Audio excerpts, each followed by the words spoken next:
Have you ever had to witness the death of someone who is still alive, as in a person who is there but not there? Or perhaps you were part of an end of life vigil and you had to watch someone you love slowly slip away. I hope not. But if you have gone through something like I just described, or you have to face a similar situation in the future, and as our parents and grandparents age, there's a good chance that might happen. What you will experience is something called preparatory or anticipatory grief. It's not much fun to go through by any stretch of the imagination, but knowing what you are or will be facing at least makes it a little easier to navigate. So let's get prepared for preparatory grief. Hi, I'm Dr. Margaret Cochran, and this is Wisdom, Love, and Magic. Let me preface my remarks by saying that the following applies to individuals and families that are more relatively mentally healthy than not. If you've been abandoned or abused by a dying loved one, some of these rules won't apply in quite the same ways I describe them. Death and dying, like cultural rituals such as weddings or significant family holidays, tend to unearth any clear-cut or subterranean family trauma and dysfunction that may exist. This kind of thing might lead you to being hurt and wounded again. If you are or have been the victim of any sort of familial trauma or violence and have a family member who is chronically ill or dying, please engage the services of a qualified mental health professional. A therapist can give you the support and guidance you so richly deserve as you navigate your particular process. That said, all of us know that none of us is going to get out of our earth experience alive. In fact, if you think about it, we start to march to the grave the moment we're born. But most of us don't think about that. In our everyday existence, we're so preoccupied with the issues of our emotional and physical survival and pleasure that we seldom have a chance to notice that time is passing us by. Minute by minute, hour by hour, day by day. And then something comes along that surprises us. And suddenly, time becomes not only noticeable, it can be an immediate threat. Most likely, the surprise that brings us up that short and changes our perception of time would be something traumatic, something like a fatal or potentially fatal illness, either in ourselves or in someone we love.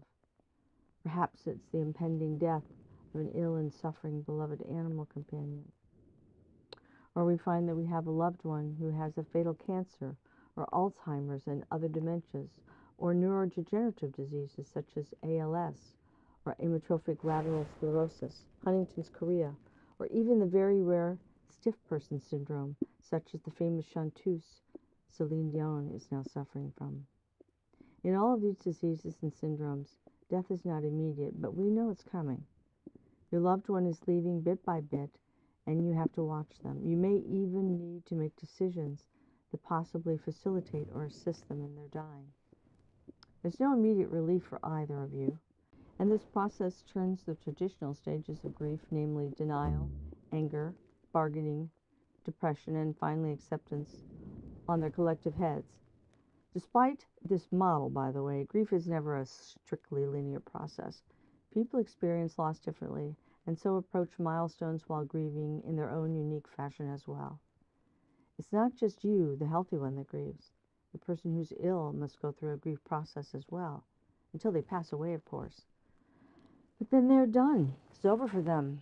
But the survivors have to grieve twice, once for the expected loss and the second time for the loss itself. It can be confusing and sometimes creates guilt in the survivors if they feel a sense of relief and release after the emotional roller coaster ride that is a prolonged death.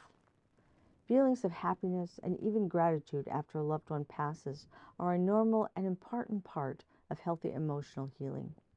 All in all, anticipatory grief is very confusing and emotionally demanding, because even though you know death is coming, it can still feel quite sudden when it does occur.